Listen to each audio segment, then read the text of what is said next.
et du... C'est l'année du couronnement et du rayonnement. Et nous allons parler de quelque chose aujourd'hui afin que tu ne passes pas à côté de ce que Dieu t'a promis. Amen. Amen. Nous allons parler de quelqu'un aujourd'hui. C'est quelqu'un qui est fort, quelqu'un qui est puissant. Alléluia. Tu vois de qui je veux parler? Amen. Amen.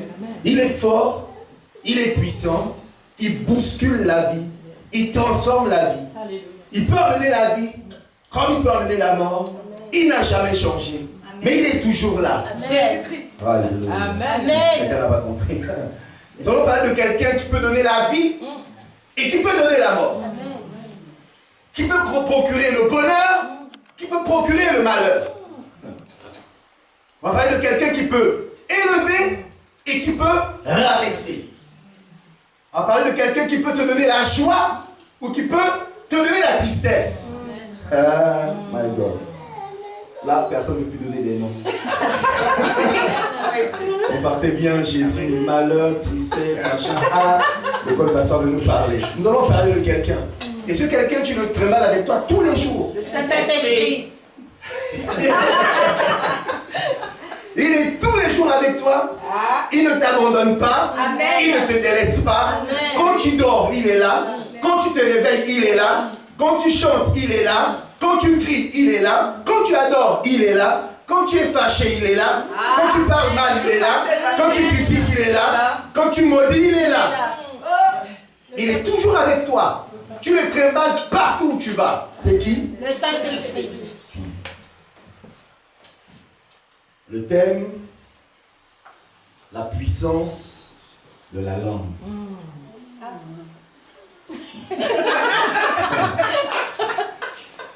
La puissance de la langue. La langue est partout avec toi. Tu emportes la langue partout où tu vas. Quand tu es au travail, la langue est avec toi. Quand tu dors à la maison, la langue est avec toi. Quand tu te réveilles, la langue est avec toi. Quand tu pousses des cris de joie, c'est la langue. Quand tu maudis, c'est la langue. Quand tu es joyeux, c'est la langue. Quand tu élèves, c'est la langue. Quand tu rabaisses, c'est la langue. Il est partout où tu vas. Nous ne voulons pas manquer le rayonnement et le couronnement cette année. Amen. C'est pourquoi nous allons parler de la puissance de la langue. Elle tue et elle donne la vie. Elle maudit et elle bénit. Nous allons prendre la Bible dans le livre de Proverbes, au chapitre 18 et le verset 21. Proverbes, chapitre 18 et le verset 21.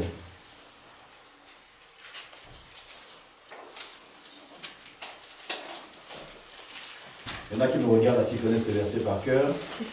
Il y en a qui cherchent dans le Nouveau Testament, mais ce n'est pas là-bas. Il y en a qui sont à côté des psaumes, tu brûles. Après les psaumes, c'est les Proverbes. Chapitre 18, le verset 21. Est-ce que quelqu'un a envie de lire avec sa langue? Amen. Tu te lèves et tu lis. Proverbe 18, verset 21. Le nom du Seigneur. Amen. La mort et la vie sont au pouvoir de la langue. Celui qui l'aime en mangera le fruit. Amen. C'est ça. Et que Dieu te bénisse. Amen. Il y a un verset qui dit que la vie et la mort est au pouvoir de la langue. Celui qui l'aime, celui qui en raffole. Ça c'est moi qui rajoute. Il en mangera les fruits. Proverbe 6, le verset 2.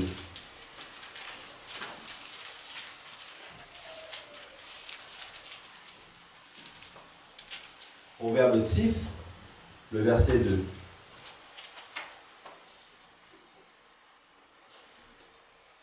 Je lis le nom du Seigneur. Je vais partir du verset 1, c'est mieux. Mon fils, si tu t'es porté garant pour ton prochain, si tu t'es engagé pour autrui, virgule, si tu te trouves engagé par les paroles de ta bouche, si tu es prisonnier de tes propres paroles, fais donc ceci, mon fils, dégage-toi. Donc, on nous fait comprendre, si nous lisons bien, que nous pouvons être piégés par nos propres paroles. Est-ce qu'on est d'accord? Amen. Qu'on peut être prisonnier de notre propre parole. C'est vrai ou pas? Donc, on peut être piégé par nos propres paroles, on peut être prisonnier de nos propres paroles. Jacques, chapitre 3.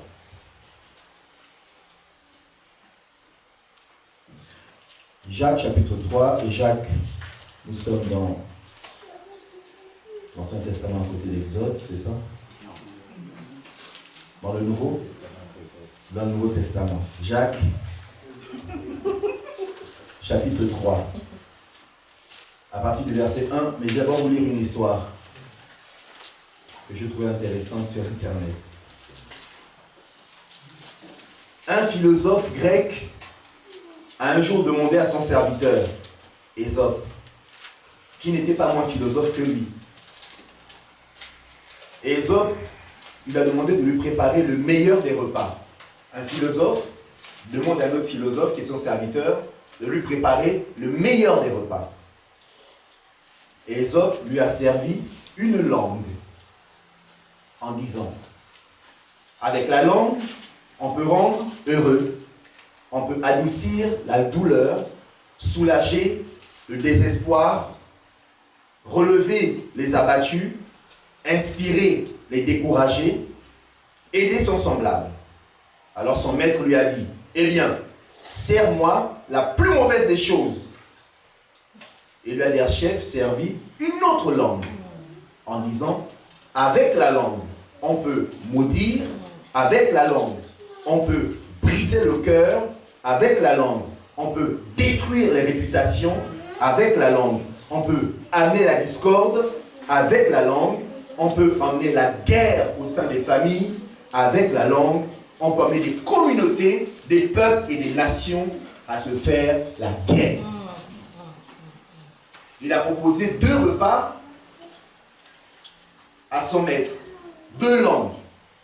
Une première langue qui sert à faire le bien, une deuxième langue qui sert à faire le mal. Et Jacques nous dit, au chapitre 3, à partir du verset 1, ne soyez pas nombreux à vouloir devenir des enseignants, car vous le savez, mes frères et sœurs, pasteur Gérald, tu seras jugé plus sévèrement. En effet, nous trébuchons tous de bien des manières.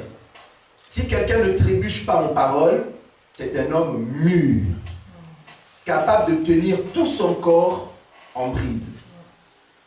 Quand nous mettons le mors dans la bouche des chevaux, pour qu'ils nous obéissent, nous dirigeons ainsi leur corps tout entier. Verset 4. Voyez aussi les bateaux, même très grands et poussés par des vents impétueux, ils sont conduits par un tout petit gouvernail, là où le pilote le veut. Verset 5. De même, la langue est un petit membre, et elle peut se vanter de grandes choses. Voyez comme un petit feu peut embraser une grande forêt. La langue aussi est un feu.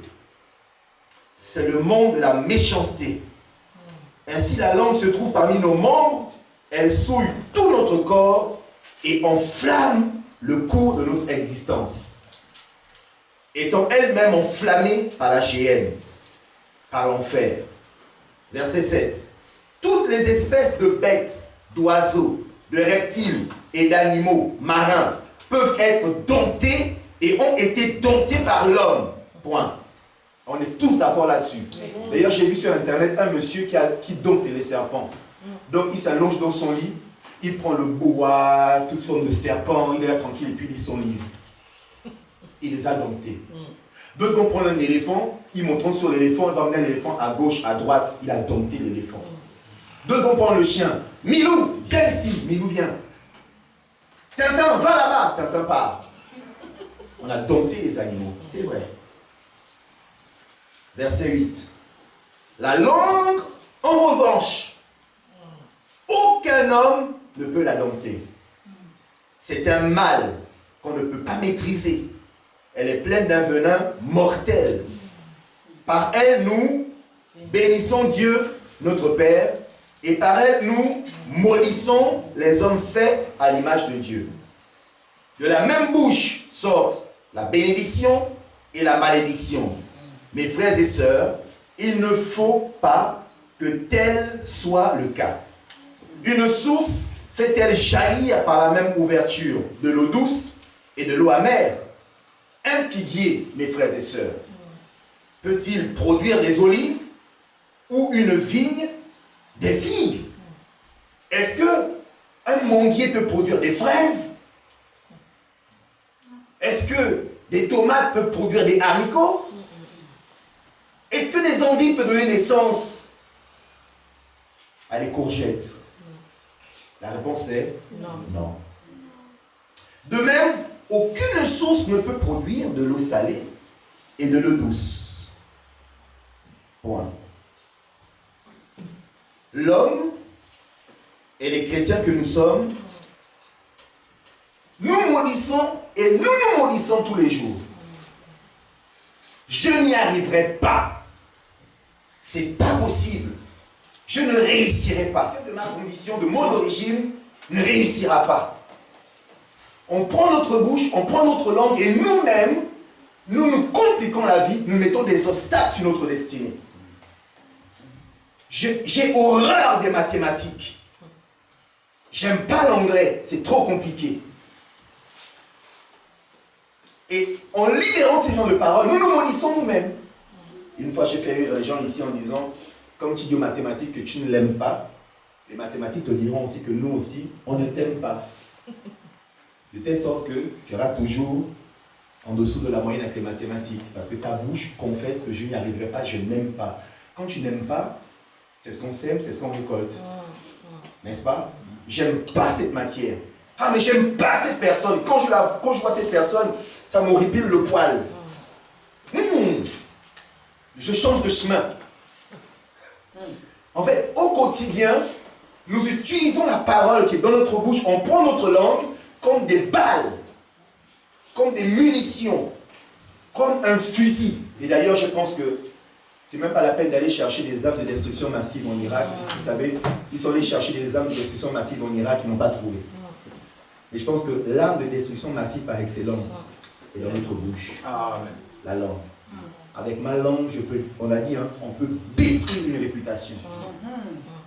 Avec la langue, on peut répandre des calomnies sur quelqu'un. Avec la langue, on est capable de tout.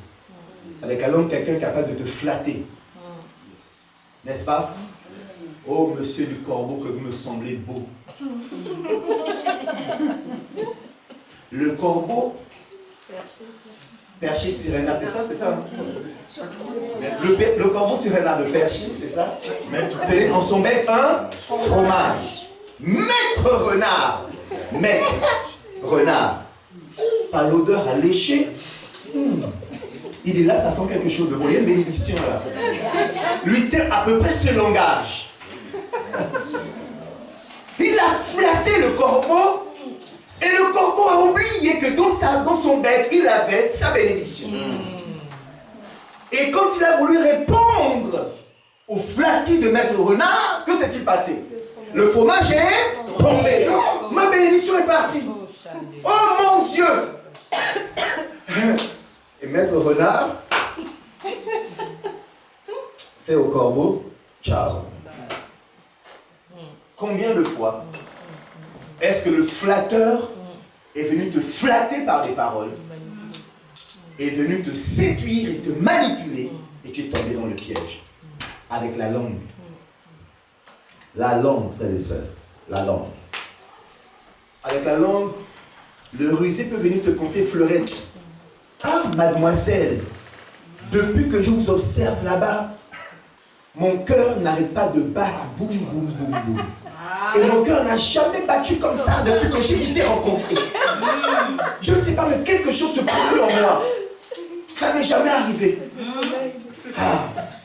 Et la robe que vous avez mise aujourd'hui, je ne sais pas, mais c'est ma couleur préférée.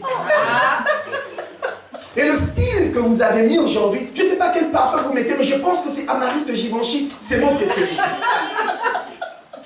Ah, mon Dieu, comment c'est ça? C'est gentil, merci. C'est fini, ouverture. Numéro de téléphone. Ouverture. On peut se rencontrer, on peut prendre un café ensemble? Bien sûr. Et c'est parti. Une fois qu'on a pris le café, on a changé de numéro de téléphone. Mais lui, c'est très bien son objectif numéro 1. Et une fois que la chose est finie, oh, mon Dieu, qu'est-ce que je faisais ici? Ah, c'est trop tard. Et lui prend la poudre d'escampette et il est parti. Comptez fleurette à une autre. Dans un autre rempart, je me tiens à la part Dieu. C'est qu'à la part Dieu, là, il y a des va-et-vient, tout le monde passe par là. Et il attend là sa prochaine victime. La langue. La langue, frères et sœurs. Donc, commence à ne pas te maudire. À ne pas maudire tes enfants.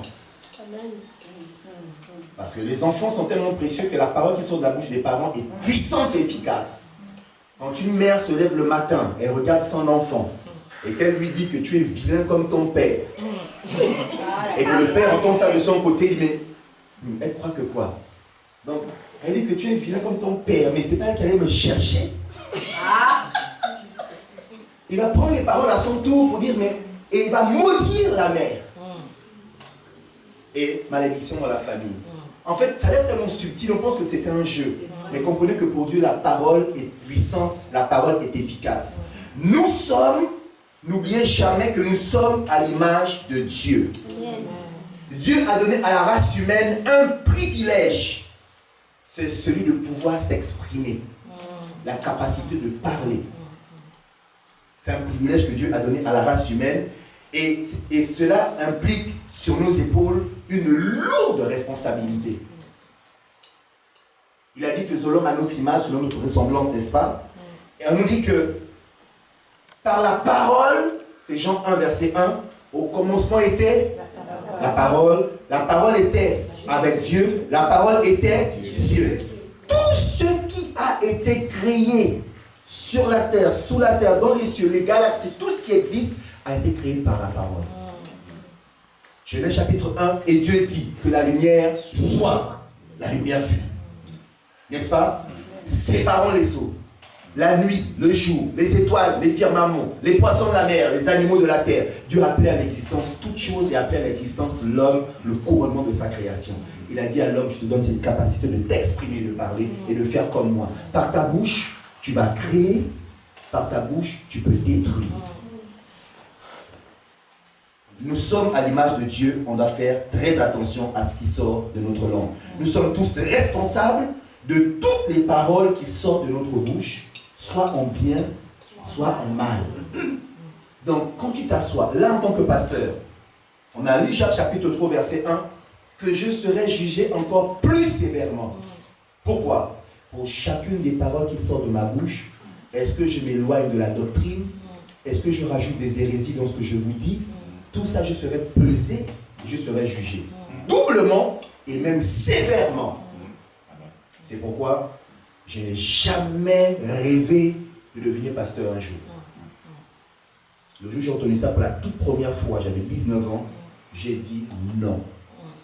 On me l'a répété à 26 ans, j'ai redit non. Parce que se tenir devant les gens et parler, ce n'est pas de l'amusement, c'est une lourde responsabilité. Par les paroles qui sortent de ma bouche, soit ça te donne la vie, ou ça te donne la mort. Soit ça te bénit, ou ça te guérit. Parce que je me tiens ici et tout ce qui sort, vous entendez avec vos oreilles et ça rentre dans le cœur. J'ai une lourde responsabilité devant vous. Et toi aussi. À chaque fois que tu t'exprimes, même en rigolant avec quelqu'un, le Seigneur juge ses paroles, il les écoute, il les enregistre. Frères et sœurs, nous avons une lourde responsabilité de toutes les paroles qui sortent de notre bouche. Amen. Toutes les paroles. Et la Bible nous dit que l'homme parfait, ce n'est pas celui qui est éloquent, un brillant orateur. Il excelle dans l'exégète, il excelle dans les syntaxes, il excelle dans le français, il excelle dans... Non, pour Dieu, ce n'est pas l'homme parfait. Pour Dieu, l'homme parfait, c'est celui qui sait tenir sa langue en bride. C'est celui qui arrivera à maîtriser les paroles qui sortent de sa bouche. Pour Dieu, c'est l'homme parfait et c'est l'homme sage.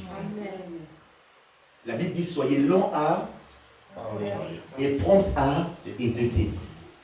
Quelqu'un disait un jour, et ça m'a fait sourire, il disait, en effet, Dieu veut que nous puissions écouter et réfléchir 2 fois avant de parler une seule fois. C'est pourquoi il a mis 2 oreilles et une bouche. Amen. Ça fait sourire, mais c'est juste. On a une bouche, mais on a 2 oreilles, et on entend 2 fois avant de parler une seule fois.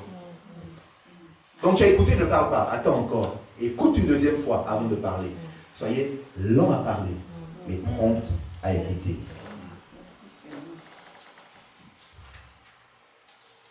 Jacques nous dit que la langue est un petit bout de chair.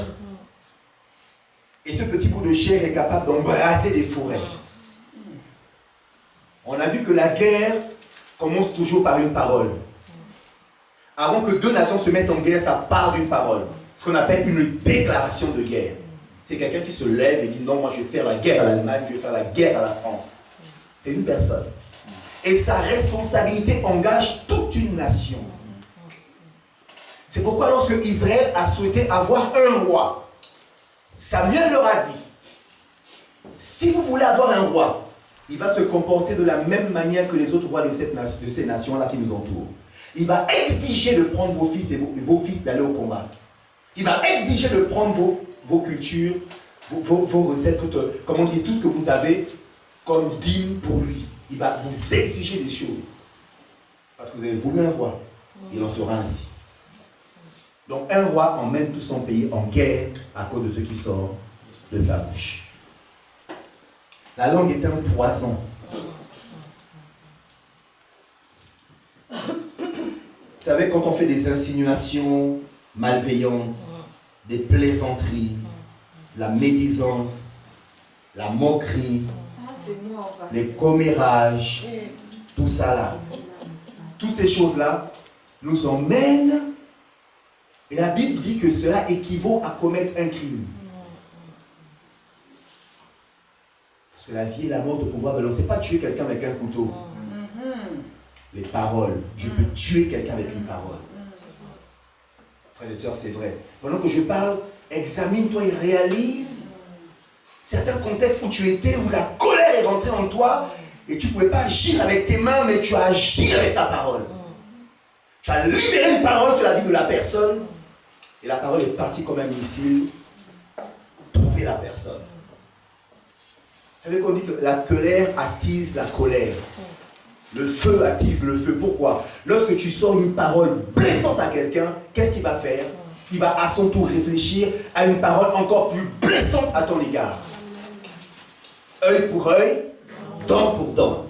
Blessure pour blessure, fracture pour fracture, meurtrissure pour meurtrissure. La loi du talion, c'est ça. On va vraiment faire attention à ce qui sort de notre bouche. Le psaume 1 nous dit, ne vous asseyez pas sur les bancs des moqueurs. Je me disais que dans un pays, je ne dirais pas lequel, les gens aiment trop se moquer. Ah, vous êtes assis en train de boire un coca, dès que quelqu'un passe, tu as vu ses pieds tordus, on dirait, je ne sais pas quoi. Mais tu n'as rien fait. Il est juste en train de passer. Hein? Et on s'assoit, on rigole et on rit sur la coupe de cheveux de quelqu'un. Moi, quand j'étais enfant, j'avais droit à une chose. C'était mon nez. J'arrive dans ma famille et puis j'entends, je vois mes soeurs qui sont en train de rigoler. Pourquoi? Je ne sais quand on rigole, tu ne sais pas pourquoi, tu dis bon.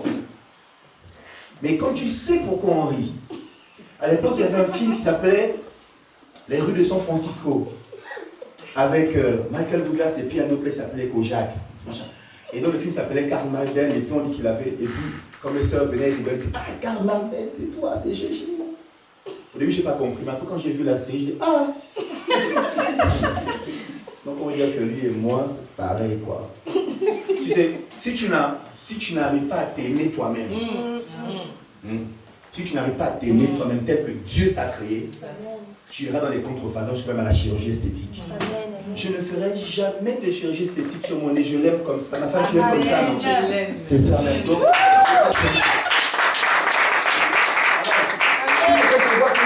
pourquoi tu es trop mince comme ça, on dirait fil de fer. Tu dis mince comme ça là. La femme qui va venir va me mettre mince comme ça. Amen. Alors, si elle veut que je prenne un peu, c'est elle qui va me nourrir, que je prenne un peu. Où est ton problème? Va chercher pour toi là-bas. Comme tu n'aimes pas les mains, va chercher. Moi je suis mince comme ça, c'est mon style. D'ailleurs, je suis un style mannequin, je suis mince et alors.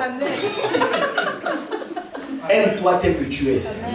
apprends à t'aimer, apprends à t'accepter tel que Dieu t'a créé. Frères et sœurs, la Bible dit que tu es une créature merveilleuse. Et si tu ne t'aimes pas, tu vas commencer à aller faire des choses bizarres sur ton corps. Je vous dis la vérité. Hein. Il y a plein de choses fausses qu'on rajoute sur le corps. Je n'ai pas disposé les sœurs ici dans la salle. Voilà, c'est pas nous, c'est pas le moment, c'est pas ici. Faut ceci, j'en mets, faut cela, on met, faut ceci. Puis à un moment donné, quand tu es non naturel, tu enlèves tout ça. Qu'est-ce qui se passe? Ah, donc, la Bible dit que vous êtes des créatures merveilleuses. Non, il ne dit pas merveilleux, il dit si merveilleuse. Amen. Dis, je suis une créature si merveilleuse. Je dis la vie et la mort au pouvoir de la langue. Dis-le bien. Je suis une créature si merveilleuse. Ah oui, oui. Donc, comme monsieur chirurgien esthétique arrive, tu as dit non, pas besoin de dépenser 5-10 000 euros juste pour refaire. Attends, ces 5-10 000 euros, je peux donner à dire à l'église. Amen. Donc, pourquoi prendre 5-10 000 euros pour aller changer quelque chose? Non, Dieu m'a fait. C'est même une manière de dire à Dieu, je ne suis pas d'accord avec la manière dont tu m'as créé. Je dis la vérité.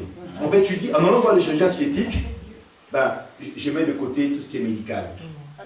Mais quand c'est juste pour le côté cheveux, machin, voilà. Donc, c'est une manière de dire à Dieu, Seigneur, comme tu m'as fait là, à ton image, à ta ressemblance, non, il y a quelque chose que tu n'as pas bien fait.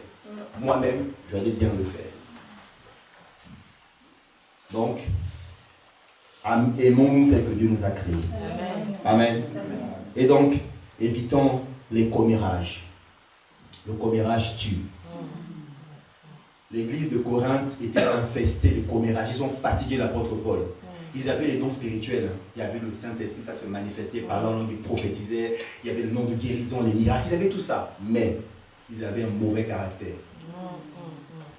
C'était la débauche. C'était les commérages. Laissez Paul tranquille, je n'ai rien à voir là-dedans. D'abord, je me réjouis que je n'ai même baptisé personne parmi vous. Frères et sœurs, vous n'êtes pas du pasteur Gérard, l'évangile César, l'évangile Thévora, vous êtes de Christ. Amen. Amen. Amen. Vous appartenez à Christ. C'est lui qui est mort à la croix pour vos péchés. C'est lui qui a payé le prix à la croix pour vous. Alléluia. Ce n'est pas un homme. Et donc ils étaient dans des commérages inutiles. Paul a dit à Timothée, lorsque les gens commencent à parler inutilement, retire ton corps. Évite les disputes de mots. Il y a des gens qui se délectent à entendre des histoires. Ce qu'on appelle les scoops. Ça se passe ici. Les scoops. Hein? C'est quoi les dernières scoops? C'est quoi les dernières nouvelles? Tu n'es pas au courant que Jean-Baptiste à l'école?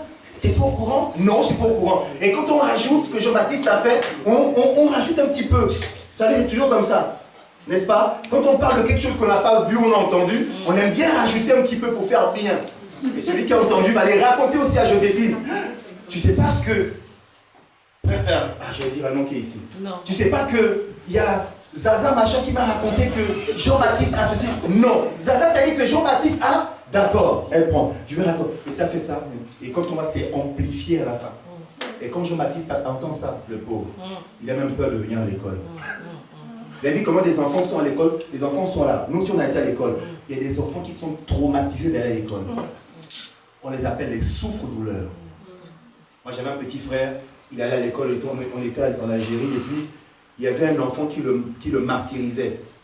Il emmenait ses goûters, et le garçon venait, il arrachait les goûters, mangeait les goûters devant lui. Il ne nous avait rien dit, parce que nous, on était les grands frères. Il y avait la cour des petits et la cour des grands. On ne pouvait pas aller dans sa cour à lui. Puis un jour, il vient nous raconter, il dit non, j'en ai assez. Le gars là, il est toujours en train de prendre les goûters. Il prend tout. Ah ouais, il prend tes goûters? Il dit oui, mais il dit grand frère, ne vous inquiétez pas, moi-même, je vais m'en occuper. On avait des espèces d'haltères à la maison. Voilà comment petit frère prenait ça tous les matins. Tous les matins. Et pendant qu'il les prenait, il pensait à ceux qui mangeaient ses goûters. Allez, il va voir ça, gérer de la force. On prend les goûters, qui on va voir ça aujourd'hui. Et la plus son goûter, il est parti devant l'enfant. L'enfant dit comme tu demandes ton goûter, il a dit non, aujourd'hui là, ma langue te dit non. J'ai des grands frères qui sont là, je les appelle par ça, toi et moi aujourd'hui. Quand l'autre a entendu ça, il a vu que l'autre commençait à... que le petit n'était pas le petit, il sentait qu'il y avait une force là. Et mon petit frère était déterminé que là, si tu prends mon goûter, moi aussi je vais te manger aujourd'hui. Là, je pense que frères et sœurs, si vous ne menacez pas le diable, il il va vous impressionner tous les jours et vous aurez peur. C'est pourquoi David a relevé le défi de Goliath. Goliath venait manger le goûter du peuple d'Israël tous les matins. Donnez-moi le goûter, ils avaient peur. Donnez-moi le goûter, ils avaient peur. Un jour, David a dit non, c'est assez. On ne va pas laisser qu'il insulte le Dieu d'Israël tous les jours. Il a relevé le défi. Frères et sœurs, ne te laisse pas impressionner par le diable et par ses mensonges, par sa séduction. Amen. Amen. Et donc, mon petit frère, maintenant, il venait tranquillement. Maintenant, il a fait une chose. On a dit, c'est pas bien ce que tu fais. Maintenant, celui qui prenait les goûters de ceux qui prenaient ses goûters. On a dit, non, laisse. Tu t'es déjà, tu as montré, tu t'es affirmé que voilà, tu as des muscles, tu es bien, laisse. Maintenant, laisse. La Bible dit, ne rendez pas le mal pour le mal. La colère de l'homme n'accomplira jamais la justice de Dieu. Et Dieu dit, à moi la vengeance, à moi la rétribution, dit le Seigneur. Ne cherchez jamais à vous venger. Amen. Ne cherchez jamais à vous venger. La colère va monter. La fureur sera en toi. Tu auras envie de libérer les paroles. Tu auras envie même d'aller te battre. Pendant que je dis ça, en fait, le Saint-Esprit va fouiller dans ton cœur et te rappeler certaines histoires. Amen. Quand on a appris tout à l'heure, ce sont les histoires pour lesquelles tu vas te repentir. Fais dire, Seigneur, j'abandonne ces choses-là. Parce qu'il est hors de question qu'en 2019, année de rayonnement, de couronnement, que tu passes à côté de ta bénédiction. C'est pourquoi il me dit encore, c'est depuis 3 semaines qu'il me dit, parle de la langue. Aujourd'hui, c'est le moment de parler de la langue. La langue est une souillure. Matthieu chapitre 15. La langue est une souillure. La langue est une souillure. Matthieu chapitre 15. Matthieu, premier livre du Nouveau Testament. Matthieu chapitre 15, ce sont les pharisiens qui posent une question à Jésus et lui disent, mais pourquoi est-ce que tes apôtres ne se lavent pas les mains avant d'avoir mangé? Vous connaissez l'histoire, non?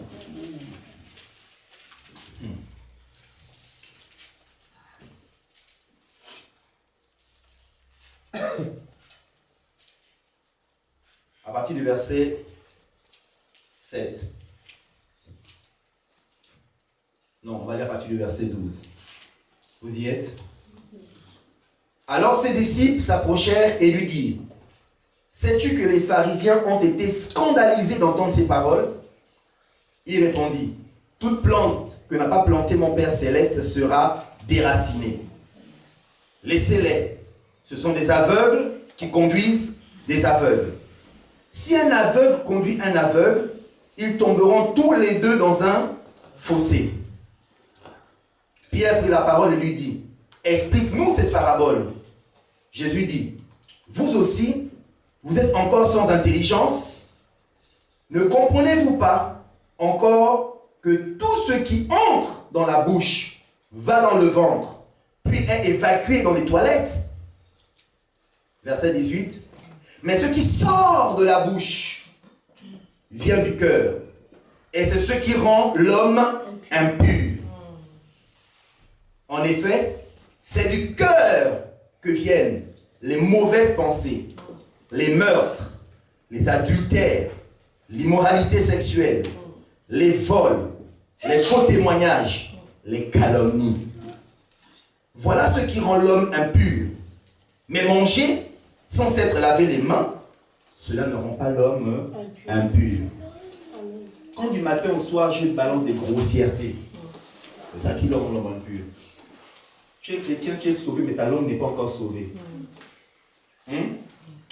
Dès qu'on t'appuie un petit peu là, c'est les gros mots qui sortent. Oh! Toi qui lis la Bible, là, tu me parles comme ça? Ah, laisse-moi, il n'y a pas une affaire de Bible là. Ah.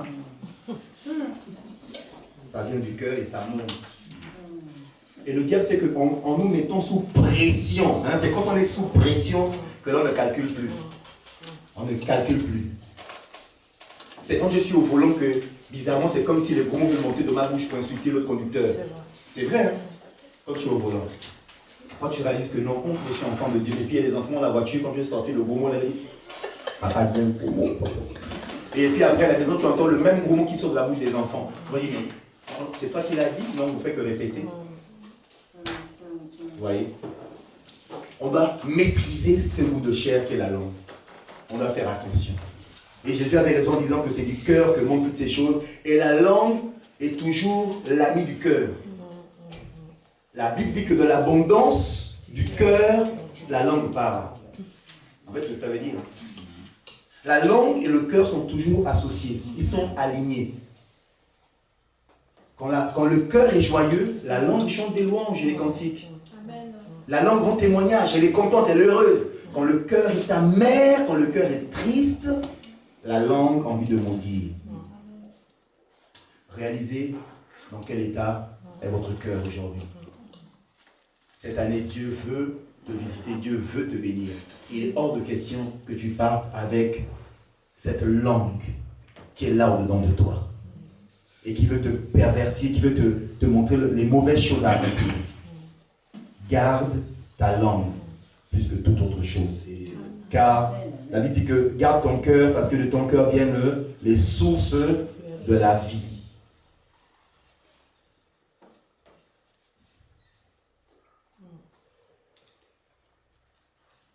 On va voir, pour finir, le prophète Ésaïe, chapitre 6.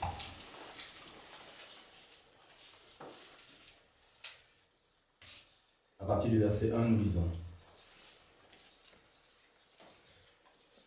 L'année de la mort du roi Osias, j'ai vu le Seigneur assis sur un trône très élevé. Le bord intérieur de son vêtement remplissait le temple. Des séraphins se tenaient au-dessus de lui.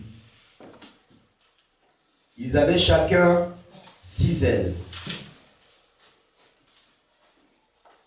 2 dont ils se couvraient le visage, 2 dont ils se couvraient les pieds et 2 dont ils se servaient pour voler.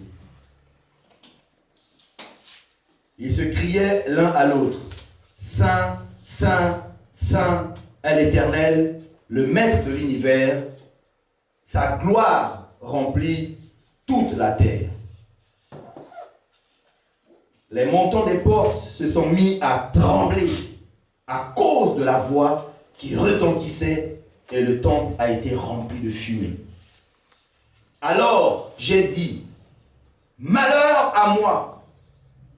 Je suis perdu, car je suis un homme aux lèvres, j'habite au milieu d'un peuple aux lèvres impures, et mes yeux ont vu le roi, l'Éternel, le Maître de l'univers. » Cependant, l'un des séraphins a volé vers moi, tenant une braise qu'il avait prise sur l'autel à l'aide de pincettes. Il a touché ma bouche avec elle et a dit, « Puisque ceci a touché tes lèvres, ta faute est enlevée et ton péché est expié. » Le prophète Ésaïe a été un grand prophète. Vous allez voir que dans le Nouveau Testament, l'apôtre Paul va prendre plusieurs citations d'Ésaïe, tous les passages en rapport avec la mort et l'avènement de Christ. Ésaïe avait 700 ans plus tôt prophétisé. Ésaïe est un prophète pas comme les autres. Vous savez qu'on dit qu'Ésaïe est mort, on l'avait coupé en deux à l'aide d'une scie. Il a connu le martyre, il a laissé un livre plein de révélations sur la personne de Christ. Ésaïe chapitre 1, chapitre 2, chapitre 3, chapitre 4, chapitre 5, il avait prophétisé des choses excellentes. Mais à l'instant où, dans Ésaïe 6, il a vu l'Éternel assis sur son trône de gloire, la vie d'Ésaïe a changé. Frères et sœurs, c'est quand tu as une révélation de qui est Jésus-Christ que ta manière de parler va changer. Amen, amen. Le jour où tu fais vraiment la rencontre de Jésus, ce qui a été le cas d'Ésaïe, ta vie ne peut plus rester la même. Amen. Le jour où tu fais la rencontre de la personne de Jésus-Christ de Nazareth, ta manière de considérer la parole de Dieu devient différente. Amen. Le jour où, au travers des Écritures, Jésus-Christ s'est révélé à toi, ses paroles deviennent esprit et vie pour toi. Amen. Il faut soupirer après une rencontre personnelle, une expérience personnelle avec Jésus. Frères et sœurs, il est vivant, il n'est pas mort. Il siège à la droite du Père et il intercède pour toi chaque jour. Pour que tu ne t'écartes pas, tu ne t'éloignes pas de lui, tu ne t'écartes pas, tu ne tombes pas dans la fosse, tu ne tombes pas dans le péché. Il intercède pour toi nuit et jour. Tu as un intercesseur au ciel en la personne de Jésus-Christ. Amen. Amen. Dis avec moi, quelle grâce. Quelle grâce. Ce n'est pas le pasteur qui intercède pour toi. Parce que le pasteur peut se fatiguer. Mais Jésus, quand il intercède pour toi, il ne se fatigue, il ne se lasse jamais. Amen. C'est que pendant que nous sommes là en train de parler, il intercède pour toi afin que la parole qui est prêchée entre dans ton cœur et produise la vie en toi. Il intercède. Afin que quand tu sortiras d'ici, le diable ne vole pas ses paroles pour mettre autre chose, mais que tu gardes sa parole. Il intercède. Il intercède parce qu'il a vu le diable te tendre un piège sur le chemin. Il intercède afin que tu ouvres les yeux et que tu ne tombes pas dans le trou que le diable a mis devant toi. Il intercède. Il intercède afin que tu ne tombes pas dans les hérésies, dans l'apostasie ou dans les fausses doctrines. Il intercède.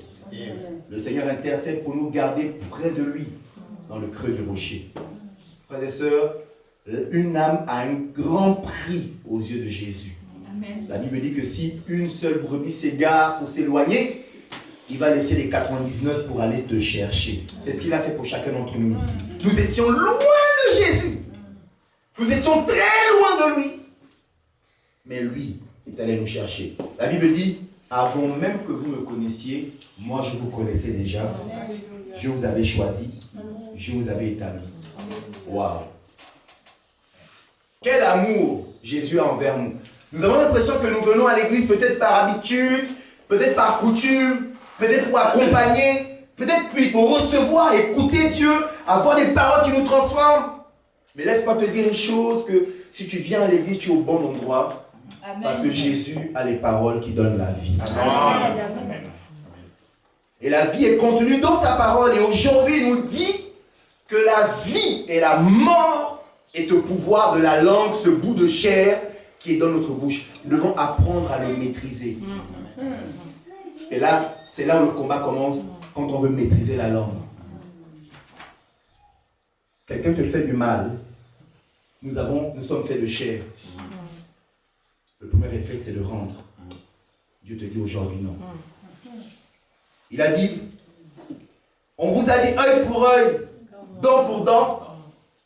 Mais moi, aujourd'hui, je vous dis, aime même ton ennemi. Parce que même les païens savent aimer leurs amis. Donc vous ne faites de rien d'extraordinaire comme tu aimes ta famille ou tes amis. Tu ne fais rien d'extraordinaire. Mais tu feras une chose un peu plus élevée quand tu aimeras celui qui t'a fait du mal. Celui qui est assis dans un carrefour et qui fait une chanson sur ton nom tous les jours. Au travail, tu es sa chanson. Dans la rue, tu es sa chanson. Chez lui, à la maison, tu es sa chanson. Il prend Facebook, c'est toi qui le publie. WhatsApp, il envoie des messages, c'est sur toi. Partout, c'est toi. Dieu dit, aime cette personne. Waouh. Bénis cette personne. Waouh. Mais je pense que nous sommes tous disciples de quelqu'un qu'on appelle Jésus. Amen. Et si le maître l'a fait, nous sommes tous emmenés à faire comme le maître. Amen. Notre maître sur la croix de Golgotha, on a percé les mains, on a percé les pieds, on a percé le côté et l'eau est sortie avec le sang.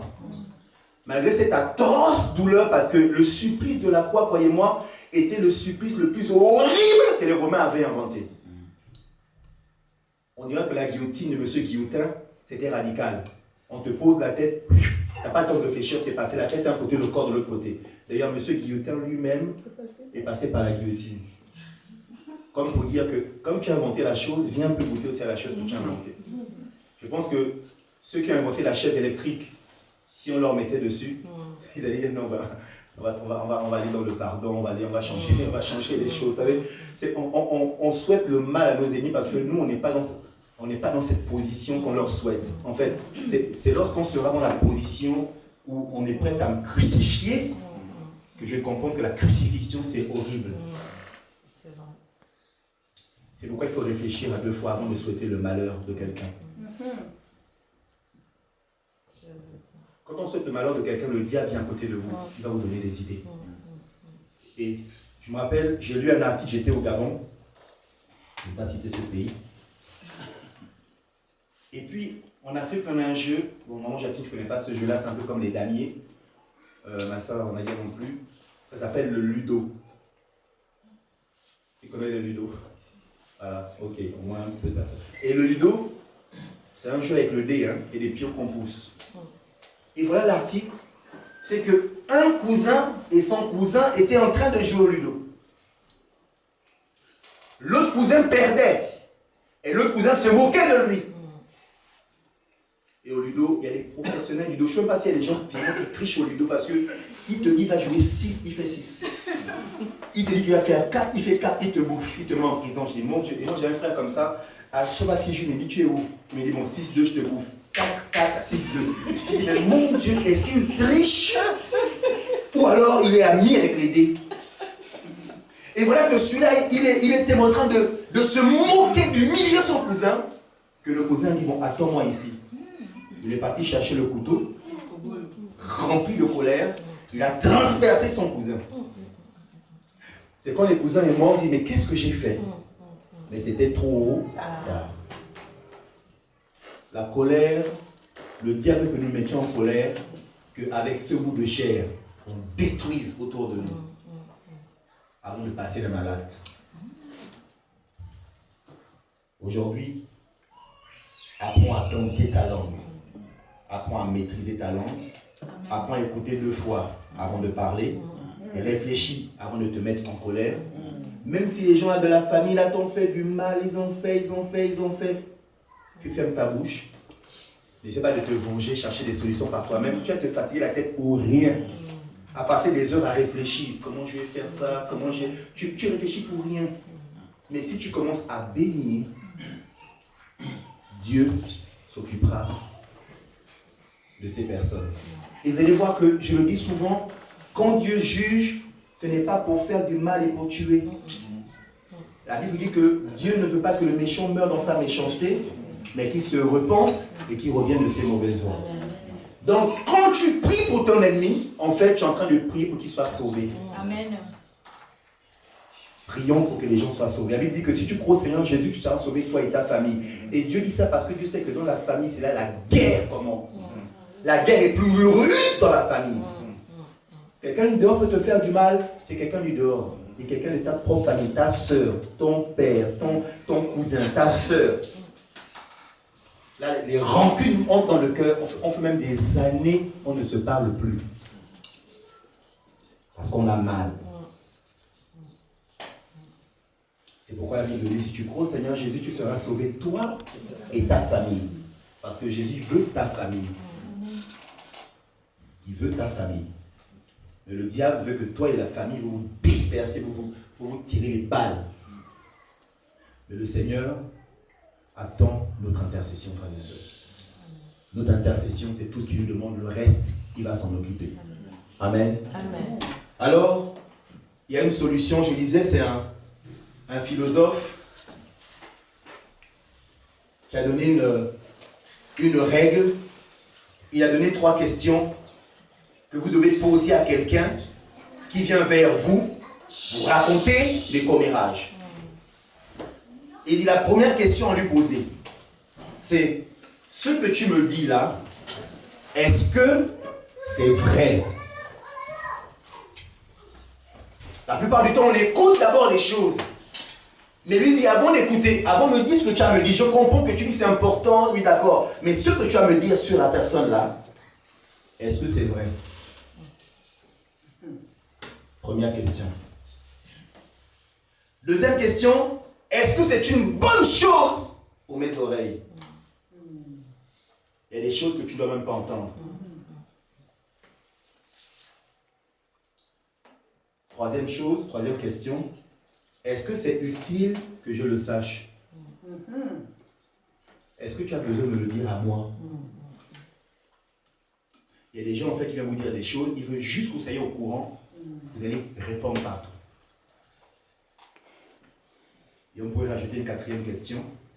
Est-ce que ce que tu vas me dire sur cette personne, ça va nous rapprocher pour nous éloigner. Quand tu donnes ces questions à la personne, le temps qu'il réfléchit, je pense qu'il va...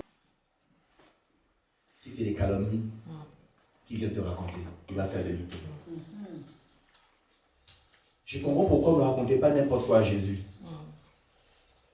Quand les pharisiens lui tendaient des pièges, il savait déjà ce que les pharisiens voulaient lui dire. La Bible dit qu'il savait ce qu'il y avait dans leur cœur. Quand tu es ami de Dieu, tu vas commencer à sentir si quelqu'un, lorsqu'il te parle, il ment ou il dit la vérité. Ça vous est jamais arrivé que quelqu'un vous parle, vous sentez que non, là, il est en train de me mentir, c'est grave. Il ment, mais il est convaincu que ce qu'il dit, c'est la vérité. Ça vous est jamais arrivé? La personne est là, elle vous ment. Et quand quelqu'un ment, on commence même à baisser les yeux. N'est-ce pas? Il parle, mais il baisse les yeux. On va chercher les mots, tu sais, mais quand quelqu'un dit la vérité, la Bible dit quand tu dis la vérité, c'est avec un regard droit et un regard franc. Mais celui qui ment, c'est un coup à gauche, un coup à droite, un coup en haut, un coup les pieds. On commence à chercher des solutions. La Bible dit, je vais finir par là, éprouver tous les esprits. Amen.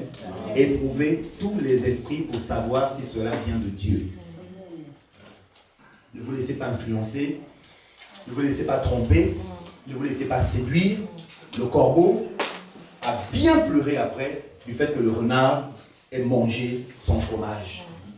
Je n'aimerais pas que cette année, tu pleures parce que tu as ouvert la bouche dans quelque chose qu'il ne fallait pas et tu as perdu ta récompense.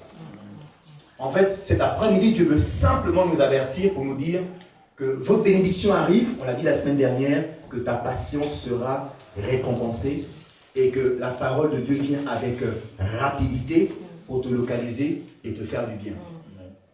Maintenant, c'est ta manière de parler qui peut repousser la bénédiction, retarder la bénédiction ou mépriser la bénédiction.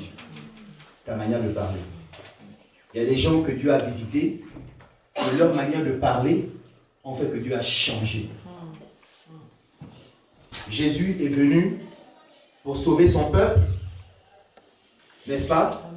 Et Jean nous dit au chapitre 1 qu'il est venu parmi les siens. Et les siens ne l'ont point connu.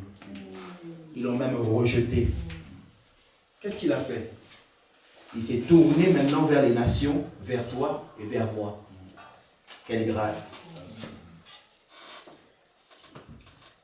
Il a dit à Jérémie, va dans la maison du potier et tu auras un enseignement précieux. Quand le potier prend l'argile et qu'il façonne un vase ou un pot, c'est le potier qui a dans son esprit ce qu'il veut faire. Jamais l'argile n'a résisté pour dire, fais-moi plutôt vase, plutôt bocal, plutôt assiette. C'est le potier qui donne la forme qu'il veut. Et puis, s'il voit que ce n'est pas bien, il peut prendre et il casse le vase. Et il fait autre chose. Par nos paroles, nous pouvons pousser le Seigneur à faire autre chose qu'il avait programmé pour toi. Parce que tu es, la Bible dit dans Jean chapitre 10 que vous êtes comme des dieux. Et donc ce qui sort de votre bouche a un impact dans le monde spirituel. Par nos bouches, nous appelons à l'existence les choses qui n'existent pas. Par ta bouche, tu peux appeler la guérison comme la maladie. Par ta bouche. J'ai vu le malade imaginaire, il n'est pas malade, mais il dit qu'il est malade. Et à force de dire à tout le monde qu'il est malade, il finit par être malade. C'est ce qu'il cherchait. Parce qu'il voulait rester à la maison. C'est ce que vous confessez, frères et sœurs, qui arrive. Votre langue a un grand prix aux yeux de Dieu. Et nous avons la responsabilité des paroles qui sortent de notre bouche, soit le bien, soit le mal, soit la bénédiction, soit la malédiction. Nous allons prier.